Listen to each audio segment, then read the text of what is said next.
you paranoid or dealing with self-destructive behaviors such as sleep disorder, anger issues, drug and alcohol abuse? These are possible symptoms of post-traumatic stress disorder or other traumatic experiences. The General Ibrahim Atahiru Foundation presents Campaign Against Suffering in Silence, CASIS. CASIS provides professional mental health, psychosocial support and non-judgmental services to serving and retired military, paramilitary and their families. For more info, call 091 27 95 0177. Again, 091 27 95 0177. Along onto our website www.atahirufoundation.org. On Instagram is at Atahiru_Foundation. Twitter at GIA_Foundation. Facebook at Tahiru_Foundation. YouTube at Tahiru Foundation. The General Ibrahim Atahiru Foundation, promoting mental health and social well-being. Join us every Tuesdays, 11 to 11:30 in the morning, only on Liberty Radio 91.7 FM, Voice for All Station.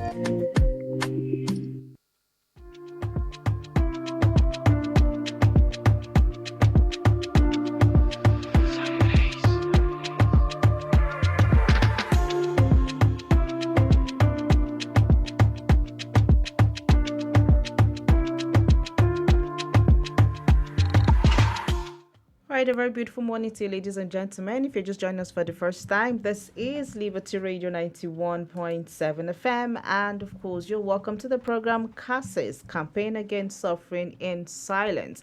My name is Rose Yusuf Kaiser, and you know this program comes to you every Tuesday from 11 to 11:30.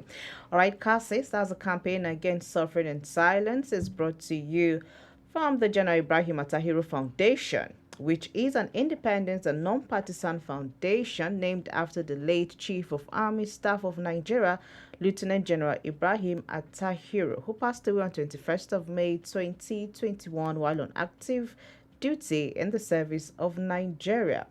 Now, this foundation was actually set up to perpetuate the leadership qualities and ideals of the late General Atahiru, embodied both as military service leader and in his personal life as a man of integrity, generosity, kindness of heart is expressed in many ways. He helped many Nigerians. Now, the priority of this foundation is mental health and psychosocial support. That's MHPSS to the military, paramilitary, veterans, their wives, widows, and dependents who are affected by war and violence. So all of this I mentioned. You would know that when I talk about the military, you know it includes the Army, Air Force, and Navy. And of course, paramilitary personnel. I'm talking about civil defense. I'm talking about fire service, Federal Road Safety Corps, Customs, Immigration, NDLEA, Correctional Service, and of course, their wives. Yeah, you know, their wives have associations. Yeah.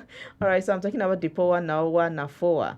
And of course, veterans, of which I think, to an extent, so we'll definitely be looking at talking about the veterans much more today, all right, because when you look around our society, you have a lot of them who have actually retired and they're back home dealing with one issue or the other. Now, putting in mind the Armed Forces Remembrance Day that was celebrated 2 days ago. So now, today we'll be talking about mental health of veterans and their widows. Veterans and widows, beg your pardon, veterans and widows, and then we'll get to link that with the Armed Forces Remembrance Day that took place on the 15th of this month. Now, that's a very big day for me, if you ask me, because we're dealing with a lot of insecurity in Nigeria. So when we have time to actually celebrate our armed forces, both the ones that have passed on and the ones still in active service, I think it's something worth celebrating and it's something worth talking about. And some of these issues are issues that we need to bring out to the fore so that, we'll be able to help in one way or the other, even, being civilians and being families to these veterans and even the widows also, because, trust me, we don't even want to dwell on the widows part because a lot of young women have just, been turned to widows because of what we're facing. But hey, that's why we're having this program so that, we could also care for them and see how we can all, give them a very warm hug and tell them that they're not alone. We're all in this together. All right. So as usual, with me this morning is Dr. Isa Hamza. Dr. Isa, good morning to you and you're welcome. Yeah, good morning. All right, just yeah, good. You're welcome once again, Dr. Isa. It's good to have you. Yeah, it's good to be here. Thank you. All right, so Dr. Isa is a clinical psychologist and a MHPSS expert. So when I say MHPSS, you should know that I'm talking about the mental health and psychosocial support. So once again, you're welcome to CASIS campaign against suffering in silence. All right, so let's get on to it, Dr. Isa. Mental health and veterans. Now, first of all, let's even talk about the Armed Forces Remembrance Day. Why do you think we have to attach much importance to this? Well, good morning, our listeners. Now, it is very important because we have to appreciate the effort of our fallen heroes, and we also have to acknowledge the effort of our servicemen. You know, in the society, we tend to have a lot of moments for a lot of things, a lot of celebrations, but you know, who is talking about their victories? And as a matter of fact, I personally think this is supposed to even be like a kind of a 1 week event, you know, for them to be fully appreciated and to be encouraged as well. Now looking at it in the through the mental health perspective, is that you know, they've been going through a lot, and in as much as we try our best to sensitize the people, I mean, about the importance of their own mental health, and the importance of cooperating with our security organizations, and maybe sharing one or two or experiences or with the military personnel as well. You know, it is also important for us to look into the fact that, well, they have been there for us. Yeah. You know, and they've been there. I mean, a lot of people in the country now don't even know the security situation, because they have the liberty of sleeping, waking up, not hearing the sound of guns, or not even hearing anything like thief. You know. So we have to acknowledge them. Now, for the armed forces, you know, they are the backbone of our own security organizations. You know, if you look at their plan, I mean, if you look at their position globally, if you look at the way they tend to execute their missions. We're talking about the Sierra Leone peacekeeping, you know, the Liberia. We can go on and on and on, and a lot of places that even some of the international organizations couldn't even go or reach without the support of the Nigerian armed forces. It shows you that Nigerian armed forces are doing an outstanding work.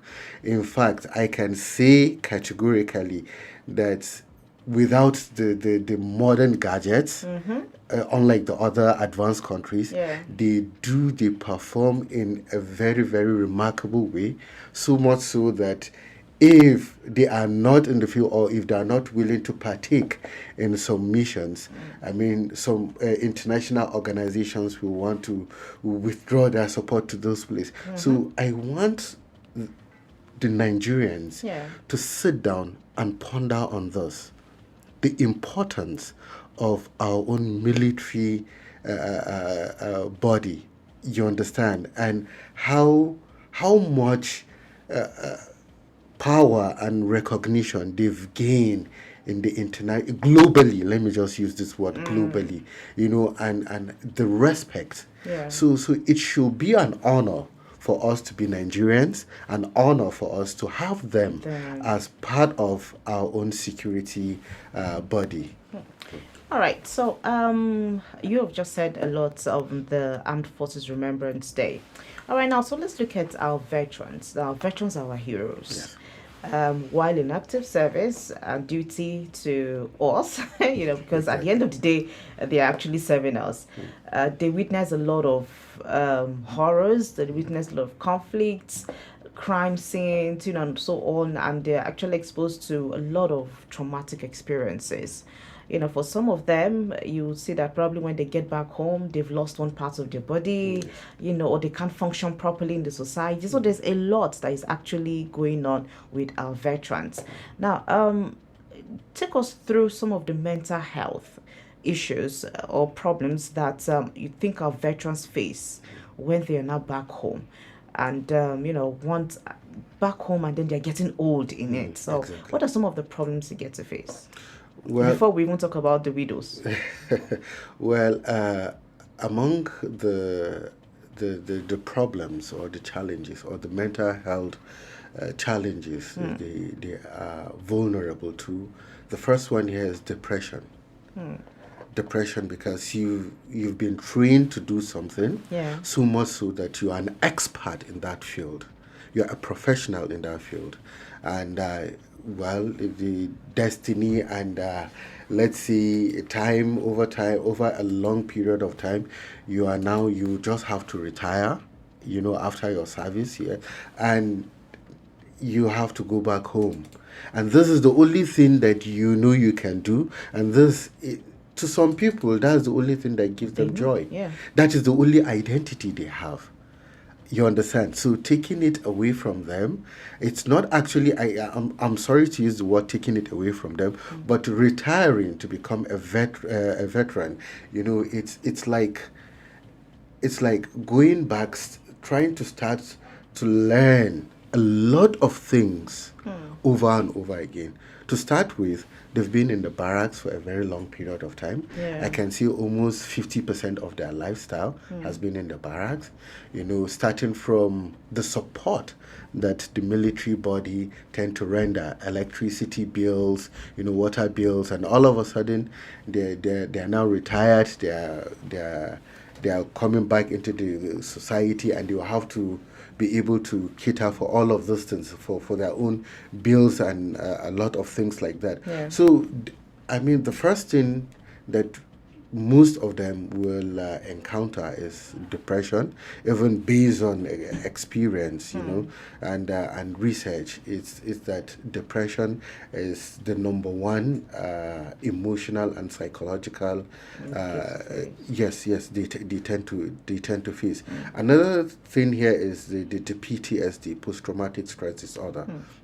For the ones that have been in the battlefront, we have to also understand that there are some that within the administrative settings, they don't actually go out there. Yes, to the exactly. So those ones, they tend to experience things like depression. And so is it possible that all through a service year of a military person has never visited the fields? Well, there are cases of that, because it is just of recent that we tend to experience some security challenges, which I will also give them a credit for that. I can tell you that I keep on saying this, the road between, a lot of roads now are very free. Even if you notice, we had a very, very a stress-free Christmas and holidays. No cases of kidnapping, and things like that. To an extent. Exactly, to an extent. So I we have to give them a credit on that. So it is possible because we have. There are departments and there are some professionals in as much as you are a soldier before being an accountant. That is in their own settings. You are a soldier before being an administrative officer or things like that.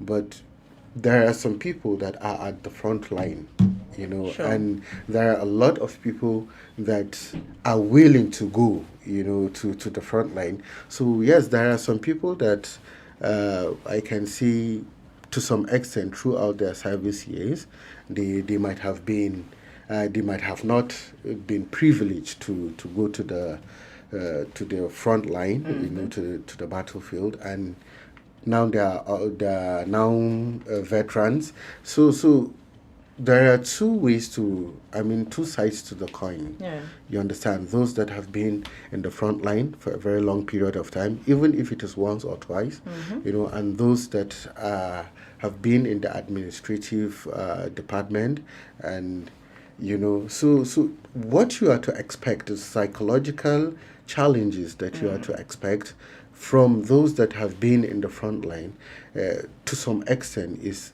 completely different from those that have not been there. Yeah. Because these ones, they've seen the traumatic events and firsthand, yes. And the transition, like what we talked about, the reintegration program. So the transition, if it is not a smooth transition, then there might be a problem. Being a veteran, some of them tend to have a little bit of hostility. You understand that aggression. The civilians, we call it the military attitude. You understand, the bossy attitude. But it's not like that. It's because of that thing we discussed earlier, the reintegration program. If they have the full circle, it will be easier for them to blend in with the society, things like that. Then another thing here is the panic attacks. Being in the security settings and maybe in the front line, you are constantly thinking of an attack, and all of a sudden you work as a team, and all of a sudden you are a veteran and you are left alone in the society. You understand? And maybe that person might have been part of one or two sensitive missions, and he has to be watching over his shoulder. So that panic attack can escalate. Yes, it can escalate and become a panic disorder. Which a lot of people don't actually know about. Then the anxiety, how am I going to cope up with the bills, like I said earlier? How am I going to start taking the school runs that maybe they are not actually... They're not used to. Exactly, how am I going to keep up with the lousy neighbor? In the barracks, there is an absolute sense of discipline. But now you're coming to the society, someone is playing music, maybe his house is very close to an event center, and things like that. So those are the kind of things that they tend to face. So we in the society, I feel it is our own duty to try as much as we can to give them a soft landing, the transition process, in as much as the government, they've done their own part, and the personnel, they've also played a significant role, So the only way we can give them or we can appreciate them is by giving them that soft landing and understanding and recognizing that, okay, they need a kind of a preferential treatment in one or two occasions. Okay. All right. If you're just joining us, this is CASIS, Campaign Against Suffering and Silence, brought to you by the General Ibrahim Atahiru Foundation. And it is a mental health and psychosocial support for the military, paramilitary veterans, their wives, widows, and dependents. Now, we're talking about mental health of veterans and widows, linking it to the Armed Forces Remembrance Day. Now, Dr. Isa Hamza with us has mentioned few things, some of the health challenges, mental health challenges that our veterans could face. We talked about depression, PTSD, anxiety, panic attack, and so on. When we come back, we'll look at some other mental health challenges that widows also face and how we can actually help them, and of course how this foundation comes in terms of the mental health challenges that our veterans and widows face. Do stay with us. We'll be back shortly.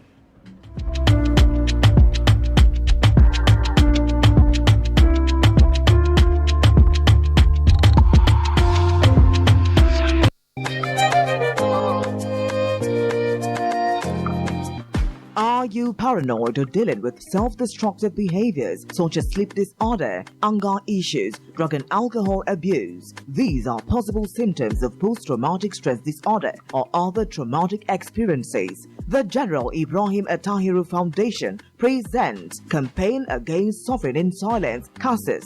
CASIS provides professional mental health, psychosocial support and non-judgmental services to serving and retired military, paramilitary and their families. For more info, call 091 27950177. Again, 091 27950177. Along onto our website www.tahirufoundation.org. On Instagram is at @Tahiru_Foundation. Twitter at GIA_Foundation. Facebook at Tahiru_Foundation. YouTube at Tahiru Foundation. The General Ibrahim at Tahiru Foundation, promoting mental health and social well-being. Join us every Tuesdays, 11 to 11:30 in the morning, only on Liberty Radio 91.7 FM, Voice for All Station.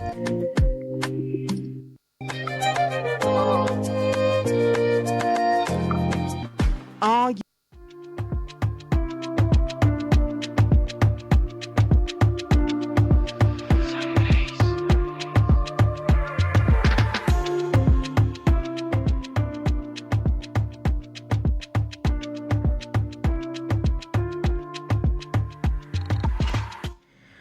Sure, welcome back to CASIS, Campaign Against Suffering in Silence. And of course, we've been talking about mental health challenges of our veterans and widows. Now, Dr. Issa, let's look at the widows. Yeah. Now, to be a part of the program, if you have questions or you have a veteran in your home and you're trying to figure out, okay, what's going on here? Why is he sounding one kind today, tomorrow is sounding another kind? If you want to know more about that, you can dial the number 0706 336 4218, 0706 336 4218, or you can also send us a message. Dr. Issa Hamza is here, and I'm sure that he will attend to all your concerns concerning the veterans or the widows of veterans you have in your surroundings, your home, your families, and all of that. He's definitely here to answer to that. But to get in touch with the foundation, that's General Ibrahim at Tahiru Foundation, just like in the jingle we heard, you can use the number 0912 795 0177, 0912 795-0177. But here in the studio, you can dial 0706 336 4218. All right, Dr. Issa, if I come to you, let's try out this call. Hello, good morning.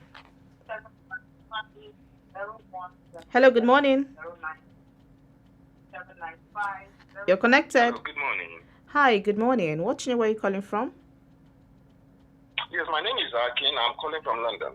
All right, Akin from London. You're welcome, Akin. Thank you very much. I've been following this program, and the topic today is quite apt as well. Yeah. In terms of in terms of remembering and honoring our fallen heroes. This is, for me, the army as an institution cannot do it all, and we all know that. Yeah. And that's why the General Ibrahim Tahiru Foundation coming into this space is a much welcome addition to whatever is there. Okay. And then for us to at least prepare for a kind of a clear pathway for our veterans and their families to build a stable and secure future. It pains me when I read, because for us to make sure that our veterans are well taken care of, and especially in terms of their mental health and well-being, it's essential that the Army in particular takes care of the payment of the gratuities of fallen heroes. Yeah. And those that are living this service, because it adds a lot to the mental stress that they go through. And it is because I've read a few articles quite lately, and it is preposterous to see that what actually binds the army together, the personnel, that is the esprit de corps, doesn't seem to be there. Okay. So that they should try and make sure they pay the gratuities of all these widows in time, and then leave the rest to others to try and pick up and support them. Okay. Thank you very much. And then, I mean, just lastly to say that the Remembrance Day, of course, is a solemn day of remembrance and the day of reverence for our fallen heroes. And we appreciate what the forces are doing for us to keep us all secure and safe. Yeah. But we have a duty as a people and as a nation to honor them and to make sure that they can be resettled back into society after leaving the army. Thank you very much. All right, thank you too. I came all the way from London. We do appreciate your call. All right, Dr. Hamza. So quickly, let's look at the widows, how they come in here, and we as, because we're just going to do it all at once, and we as a society, how can we help? You know, in terms of helping these veterans is easily, get into the society. And then he also talked about, the government paying them their gratuities, paying the widows their gratuities and all of that. So, that could actually do more harm if it's not being settled. So, just in a nutshell, all of this. I believe, just like what our last caller, Mr. Akin, said, the Nigerian army, I mean, they can't do it all for us. Yes, we in the society, we have a role to play to assist the widows as well, because even aside from their husbands or their partners being servicemen, just a layman, let's say a civilian, losing someone, also a civilian, that traumatic event, it's sometimes it stick with the person for the rest of his life. Now, another thing here is he made mention of something very, very important, the payment of gratuity. You're looking at the procedure. I went through the article regarding the procedure and the step-by-step approach on how to, or guidelines, or how I can say to some extent it's a bit stressful. We understand that as well, but we in the society, we should try our best to see how we are going to support, either financially or emotionally, because that can also lead to the widows. Aside from the trauma, we are talking about stress. You understand the stress of. Then you are talking about the difficulty of how to raise the kids depending on their age bracket. Now, how to raise them, without a father, and that father sacrificed his own life for not just his children, but for the betterment of our own future in general, So aside from that, another thing here is moving, just like we talked about the transition from the military life of the personnel to the civilian life. Now, she being the wife or the family being used to the barrack life, and all of a sudden now they are coming to the civilian life, So I believe the community should be able to rally and create a kind of a support for the family, trying to render assistance under normal circumstances. If the father is to be alive, maybe he will be the one to take the kids to school. Then one or two elders in the community, they can sit down. Okay, how many veterans do we have, or how many widows do we have in our own community? Then we look at how to support them. I know about some communities that they do this community contribution to assist the less privileged. So we can actually say, we, the society now, the community, we can try our best to see how far we can go in rendering our own assistance to them.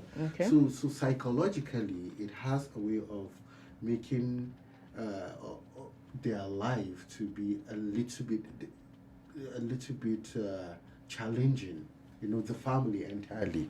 The father with the children without a father figure, they always run to someone for advice, for fatherly advice. And if care is not taken, God forbid, that person happens to have a questionable character, then exactly. So technically, it's like they are going to be vulnerable to the society. You understand? So I believe in this particular case, maybe I will suggest maybe the military should go back to their own drawing board and look at the aftercare for the widows, and the veterans as well. They've been doing a good job so far with what they have at hand and things like that. But the best for them is still yet to come, and I believe we are approaching towards that direction, because there's a lot of awareness, there's a lot of outreach, and a lot of sensitization. And we here in General Ibrahim Atahiru Foundation, we actually listen because we care. And the best we can do for the time being is to provide the mental health psychosocial support for the family members and the veterans as well as the security operatives for now. So if there is anything that has to do with emotional or psychological challenges or difficulties, they can feel free to call our own line to reach out to us. We will try our best to give them the best service regarding mental health well-being that they deserve. Okay. All right, so I think that is where we will end it for today. I'm talking about how to reach out to the foundation. You can call 091 279 50177. All right, I'll just go over that again. 091 279 50177. That's the number to get in touch with the foundation. All right, it's always ready and open to give you all the support you need in terms of mental health for the military, paramilitary veterans, their wives, and of course widows and dependents. All right, so on Facebook and Instagram, it's at Atahiru_Foundation. And then on YouTube, it's Atahiru Foundation. On Twitter, is at GIA_Foundation. You can follow them up on all of the social media handles and get in touch with the General Ibrahim Atahiru Foundation. All right, so Dr. Hamza, Issa Hamza, thank you very much for coming through. Thank you for Hopefully, having me. by God's grace, we get to see you again next week, where we get to discuss another aspect of mental health in terms of our militaries and paramilitary. All right, so ladies and gentlemen, join us again next week Tuesday from 11 to 11:30, where we'll bring the program CASIS, Campaign Against Suffering in Silence. Urge us all to remain good citizens. Urge us all to help our veterans and to also get to help all our military personnel whenever they come back home, whenever they're around us. Let's try to make them feel at home, because they're also going through a lot. Okay, my name is Rose Yusuf Kesha. To have an amazing day ahead. I'll see you next week, same station.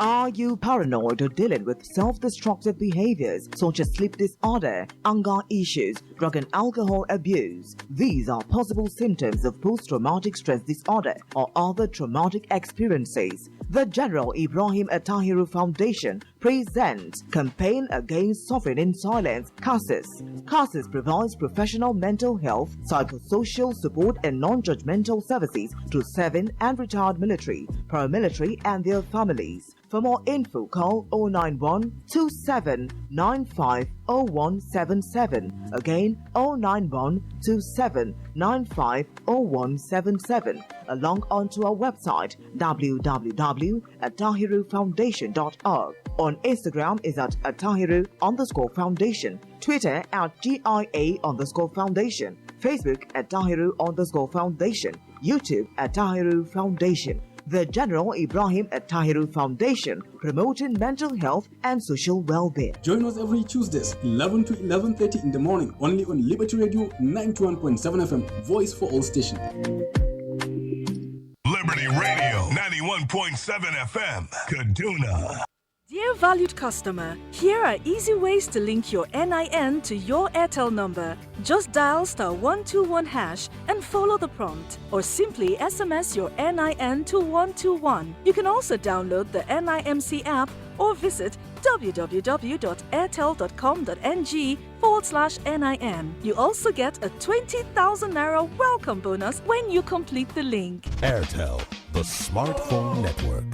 We wish you a Merry Christmas. My name is Femi Adebayo. This holiday season, StarTimes is taking us to a better level. You can step up your family entertainment with the StarTimes upgrade promo. You recharge 2 months on Nova Bouquet and get upgraded to Basic or Smart Bouquet. Recharge 2 months on Basic or Smart Bouquet, you get upgraded to Classic or Super Bouquet. And if you recharge 2 months on Classic or Super Bouquet, you get 10 days free on your subscription. This upgrade automatically qualifies you for a weekly draw to win 55-inch Smart TV, PS systems, home appliances, and more. These prizes are proudly sponsored by Longreach, Wayon, and Amaz. This promo is from the 15th November to 15th January 2023. Times and conditions apply. On StarTimes, every day is the best day ever. Merry Christmas and Happy New Year. StarTimes. Entertain your family. Jummai. Cewa na yi wani direba ne zai taimake ni ya karɓa kuɗi ya kai wa mama a ƙauye. Har yanzu mama bata ga sakon kuɗi ba. Direban da yake kai mata kuma samsam ba na ganin sa. Cash, amma kai ma me yasa ba za ka yi amfani da Smart Cash ba? Smart Cash? Haka ne fa, sha'anin kuɗi sai an yi a hankali. Yi amfani da tsarin ajiya na Smart Cash Wallet don aikawa da kuɗi ko karɓar kuɗi don biyan bills ko kuma don sayan katin waya nan da nan. Hanya ce mai sauƙi da ba ta yaga aljihu. Danna *939# daga kowane layin waya ko ka je shagon kowane dillalin Smart Cash agent mafi kusa da kai. Smart Cash Payment Service Bank, a subsidiary of Airtel African PLC. Kawata, don Allah zan samu auto. Kai, kamshin nan na bugun hanci. Ba ni kaɗan na mai da mugun yawo. Da wani abu aka yi wannan abincin? Onga kori ne fa. Onga sun yi ɗanɗanon kwari kuma? Kwarai kuwa, da kan haɗin ainihi aka yi shi. Ba na jin zan iya wani girki ba da shi ba. Makwabciyata, dan Allah za ki iya bani aron gyale? Ya aishi ina zo neman aro. Domin bambance girki, a yi amfani da onga kori da ya ji gungun kayan haɗi na ainihi domin baiwa miya ƙanshin gangariya. Zan dai samu ƙarin abincin ko? Onga, Mama's helping hand. Wait. Remember,